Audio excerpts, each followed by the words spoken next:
각막은 시력 유지의 핵심 역할을 하는데요. 이 각막에 궤양이 생기면 시력 저하와 실명으로 이어질 수도 있습니다.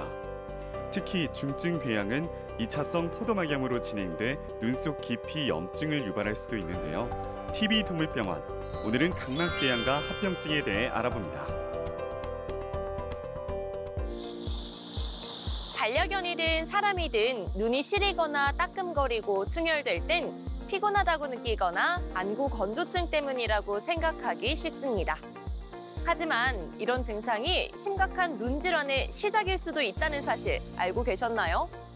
아주 작은 상처 하나가 시력 전체를 위협하는 큰 병으로 번질 수도 있는데요. TV 동물병원, 오늘은 우리가 미처 몰랐던 눈의 응급 상황에 대해서 이야기해봅니다.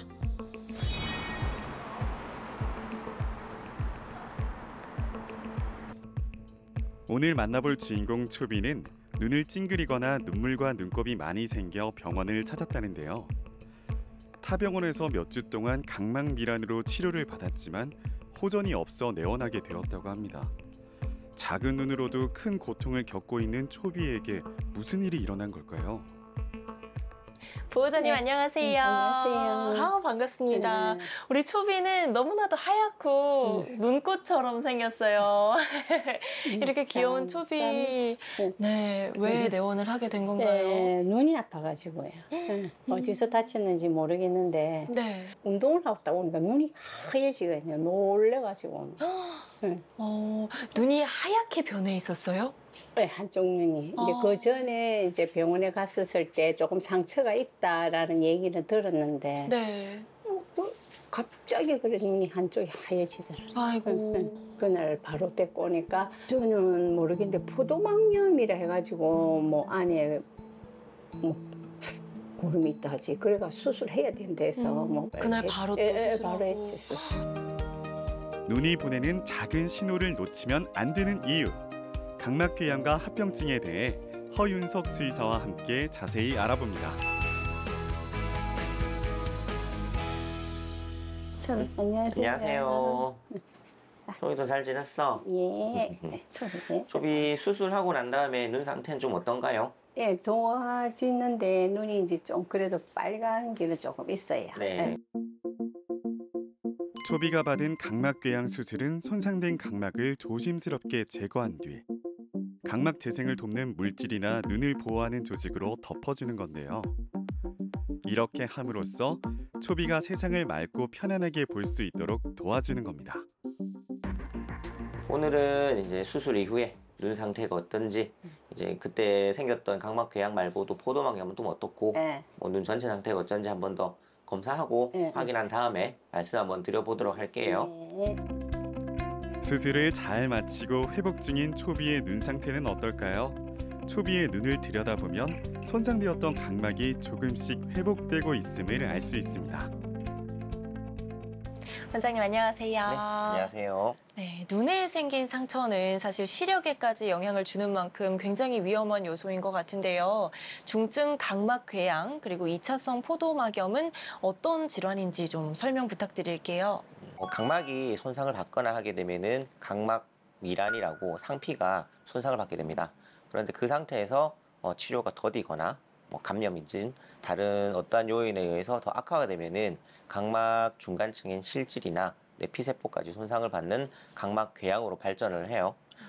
그런 상황에서 염증 반응이 지속이 되면은 각막 바깥쪽뿐만 아니라 눈 안쪽에도 염증을 일으키는데, 이런 것을 이제 2차성 포도막염이라고 이야기를 합니다. 그럼 이 두 가지 질환의 원인은 뭔가요? 화학적 손상, 샴푸나 세수했을 때 눈에 화학적인 물질이 들어갔을 때 나타나는 손상이나, 아니면은 눈이 가려워서 비비거나 긁었을 때 생길 수 있는 상처 등을 통해서 각막 미란이나 각막궤양이 생기기 쉽습니다. 예방할 수 있는 방법도 있을까요? 일단은 뭐 눈물이 잘 안 나오게 되는 경우에도 손상을 받을 수 있기 때문에 인공 눈물을 쓴다든지 눈물량을 항상 체크를 해보셔야 되고요. 샴푸나 이런 화학물질에 의한 손상이 발생할 수 있기 때문에 목욕시키실 때는 꼭 안과 테스트를 거친 각막이 안전한 샴푸 같은 것을 쓰시는 걸 추천을 드립니다.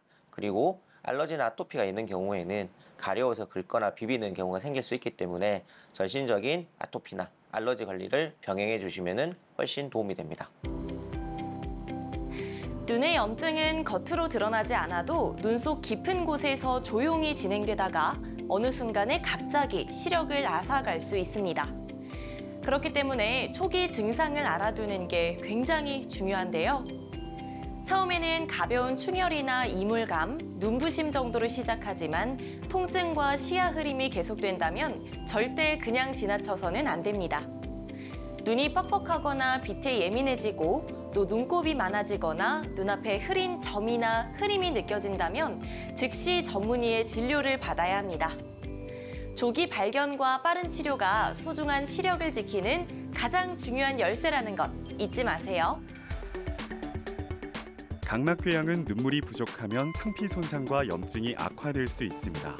그래서 눈물량을 측정해 치료 계획을 세웁니다.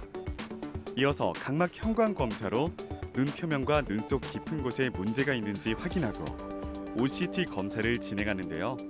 각막을 단층 촬영해 마이크로미터 단위로 각막의 손상과 회복 상태를 살펴봅니다. 마지막으로 안과 빛샘 현미경 검사로 안구 구조를 확대해 세밀하게 확인하면 모든 검사가 마무리됩니다. 다행히 각막층도 많이 회복이 됐고 그다음에 이제 전완방의 포도막염도 많이 개선이 되어 있는 아주 좋은 상태입니다. 이게 초비 고점이 이제 각막 궤양 생기고 눈 안쪽에 이렇게 이제 뿌옇게 고름 차서 있었던 지금 상황이고요. 이게 이제 깎여 있었던 부분은 이렇게 살이 찼고요. 이렇게 이제 뿌옇게 된 거는 이제 바늘 조직으로 우리도 상처 나면은 거의 닦지 않잖아요.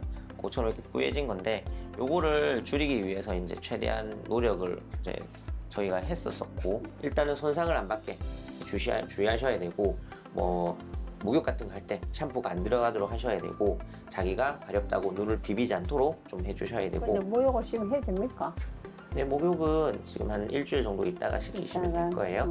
그래서 각막이 어쨌든 다치지 않도록 네, 그런 식으로 유지를 하시면 됩니다. 각막 보호 의료용 렌즈는 손상된 각막을 외부 환경으로부터 안전하게 차단하고 새로운 각막 세포가 손상 부위를 덮을 수 있도록 도와 부착과 회복을 촉진하는데요. 덕분에 점안약도 오랫동안 손상 부위에 머물러 치료 효과를 높일 수 있습니다. 각막을 이제 외부에서 오는 충격이나 뭐 손상으로부터 이제 자극이나 이런 것들을 방어하기 위해서 쉽게 말해서 보호막을 한 겹을 씌워준다는 생각을 하시면 됩니다. 그런 걸 하기 위해서 의료용 각막 보호 렌즈를 씌워서 각막이 좀 더 빨리 안전하게 재생이 되고 통증을 느끼지 않도록 하는 시술입니다. 눈을 다치면 세상을 제대로 볼 수도 마음껏 뛰어놀 수도 없죠. 씩씩하게 수술과 치료를 받은 우리 초비. 이제 눈이 맑아져 신나게 뛰노는 모습을 보니 건강하게 회복을 다한 것 같습니다. 반려견이 가장 좋아하는 산책을 할 때에는 먼지나 풀, 꽃가루, 모래 등이 눈에 들어가지 않도록 신경 써주시는 게 좋습니다. 또 눈 주변을 깨끗하게 닦아주는 것도 중요하고요. 눈물 자국이나 이물질이 오래 남지 않도록 잘 관리해 주셔야 합니다. 마지막으로 눈이 충혈되거나 눈물이 자주 나거나 비비는 행동을 하거나 눈곱이 많이 생기는 등의 이상 신호가 발견되면 즉시 검진을 받아보시는 걸 추천드립니다. 눈은 마음의 창이자 삶을 바라보는 창이죠. 우리 반려견이 세상을 오래, 또렷하게 바라보기 위해서는 보호자의 세심한 주의가 필요합니다. 오늘은 눈 속 깊은 곳까지 번질 수 있는 각막궤양과 합병증에 대해 알아봤고요. 다음 TV 동물병원도 많은 관심 바랍니다.